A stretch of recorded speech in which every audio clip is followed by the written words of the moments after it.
Zakaj ste se odločili za odprtje poslovalnice Unicredit Bank v Kamniku? Menite, da je Kamnik dovolj veliko tržišče, da se uveljavi še ena od poslovalnic večjih bank? Nedvomno, v bistvu, ko je bil sprejet sklep o širitvi poslovne mreže Unicredit banke, je bil Kamnik sigurno na vrhu prioritet, ker menimo, da Kamnik je hitro razvijajoče mesto, v zadnjih letih se je precej naredilo novogradenj, veliko trgovskih centrov se je odprlo, tudi podatek, da bo letos občina Kamnik dosegla 30.000 prebivalcev, v bistvu vse pove na to, da je tukaj velik potencial. Je pa tudi zelo razvit podjetniški segment, predvsem mala podjetja in samostojni podjetniki, tako da mi v bistvu v tej novi poslovni enoti ponujemo praktično celoten spekter bančnih produktov in storitev, tako za fizične osebe, pa tudi za pravne osebe. Bi lahko kaj posebej izpostavili? Prednost naše banke je sigurno v individualni obravnavi, se pravi vsako stranko obravnavamo na enak način. To pomeni, da se jih posvetimo, nekako naši svetovalci so v vlogi pravzaprav osebnih bančnikov, tudi večina njih ima posebne licence za trženje skladov, za trženje recimo zavarovalnih produktov, kjer mi smatramo, da je dolžnost naša, da stranki pomagamo z nekim strokovnim nasvetom. Torej, Kamničanke in Kamničane pa vabim, da si seveda ogledajo te naše nove prostore na Ljubljanski cesti 4B in seveda preverijo kakovost naših storitev. Želimo pomagati tistim, ki so najbolj nebogljeni, tistim, ki se ukvarjajo se z mladimi. Zavedamo se, da je naša prihodnost odvisna od njih. Zavedamo se tega plemenitega poslanstva, ki ga ima vsak vzgojitelj, ki ga ima vsak učitelj. Težko je priti do človeka, do osebnosti včasih teže in to je dolg proces. Zato ob tej priložnosti iskrene čestitke in seveda najboljše želje tudi za prihodnost pri poslanstvu ene in druge inštitucije, predvsem obema predstavnicama, obema gospema in seveda najlepši pozdrav vsem tistim, ki so pod vašim okriljem, ki zanje skrbite in gledate, da jim bo jutri boljši, kot je danes. Najlepša hvala Unicredit Bank za donacijo, ki jo bodo otroci in mladostniki zanesljivo uporabili za spodbudnejše vključevanje v življenje in s tem mislim, da je simbolično pokazano tudi zelo redko socialno odgovorno ravnanje na tržni strani. Mi še vedno ostajamo na strani družbenih dejavnosti, ampak opravljamo skupno delo. Hvala lepa.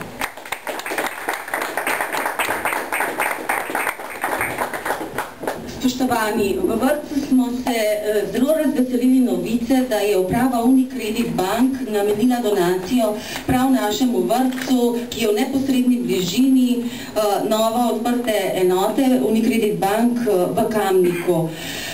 Donacijo bomo namenili za nakup otroške periodike in pa didaktike, kajti v našem vrtcu veliko pozornosti namenjamo prav prvemu stiku otrok s knjigo in pa temu, da se v tej spreminjajoči družbi otroci naučijo poiskati informacije, ki jih bodo potrebovali za nadaljnje izobraževanje in pa življenje. Otroštva brez pravljic ni, zato se iskreno zahvaljujemo upravi Unicredit Bank in pa seveda tudi našemu županu, ki tako lepo skrbi za naše najmlajše, da delajo v dobrih pogojih in pa da bodo lahko naši kotički bralni še bolj obogateni s slikanicami in pa s pravljicami in pa veselimo se tudi nadaljnega sodelovanja s vami in pa dobrodošli v našem lepem mestu, ki letos praznuje tudi svojo obletnico.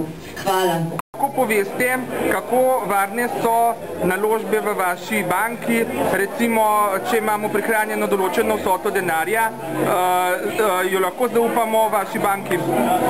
Jaz sem prepričan, da lahko, kajti banka kaže v 23 državah, kaj je njeno zaupanje, kdo so njeni zaupniki in seveda ravno ta številka in ta množica, ki je dodaten dokaz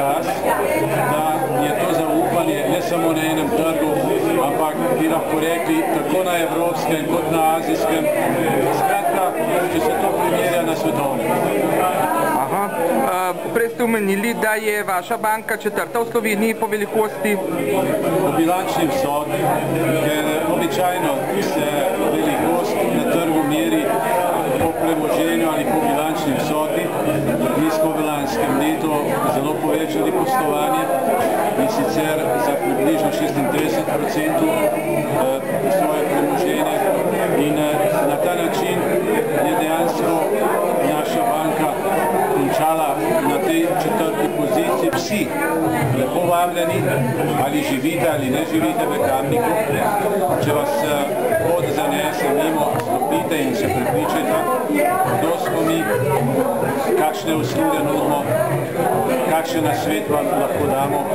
Skratka, želimo si, da bi se srečali in da bi drugega spoznali in da bi med nami bilo zaupanje tudi v prihodnje. Vam priporočam, da bankomate dobro pričistite. Danes ob dveh pa še nekaj se je s 3 tatovi odpeljal proti Ljubljani s tovornjakom iz avle kamniškega Mercatorja. Žal ene konkurenčne banke, ampak vendarle ta denar je naš, tudi če je zavarovan bil. Seveda ga je škoda, da ga trije nepridipravi v prihodnjih mesecih neprimerno zapravijo. To pa seveda je tak skromen nasvet in mislim, da razmišljate tudi o tem. Srečno torej v Kamniku obnova Unikredit. Tako da vsak dan borba poteka in definitivno ta igra, sponzor, tekmovalc nikoli ni končana. V bistvu je vedno, dokler si pač vrhunski športnik, je pač to igra, ki poteka, igra dvojestransko, super zadovoljstvo, upam. Predvsem je pa tako, ko si enkrat na takem vrhunskem nivoju, je pač jasno, da delaš predvsem za generacijo za seboj. To je treba pač podariti. Kdo pa vas je podpiral od začetku vaše poti, športne poti? Ati pa mami. So vam pripravljali kritiče? Ja, moram priznati, da oni so bili pač velikrat res tista moja največja opora, moja družina, vse verjetno vsi poznate ta občutek, da njih tudi nikoli ne moreš razočarati, tako ali drugače. In takrat, ko nekoga res potrebuješ, tudi on v začetku sploh vidi, kaj ti sanjaš, kaj si želiš in je pač pripravljen zate narediti vse. In je pa dolga pot, pač pride do tega nivoja, kjer smo sedaj in ja, dolga leta so bili. A ti pa mami. Pa Sovaščani prihajate iz manjšega kraja? Ja, prihajam iz Brinja in so tako občutljivi, čeprav moram pohvaliti, medije so se kar navadili, da podarjajo, da sem Brnovka, ne pa Dolanka in so pač, vedno so me spremljali še kot majhno punčko, ko sem tekla na rolkah čez vas, ne, in za mano so se podilali s traktorji ali pa s vaškimi psi so se sprehajali za menoj. Tako da so se malo smajali, so rekli, pač to je bilo res nekaj iz drugega planeta, ampak so me skozi spremljali in dejansko so oni tistih navijačev, ki so v dobrem in slabem z mano.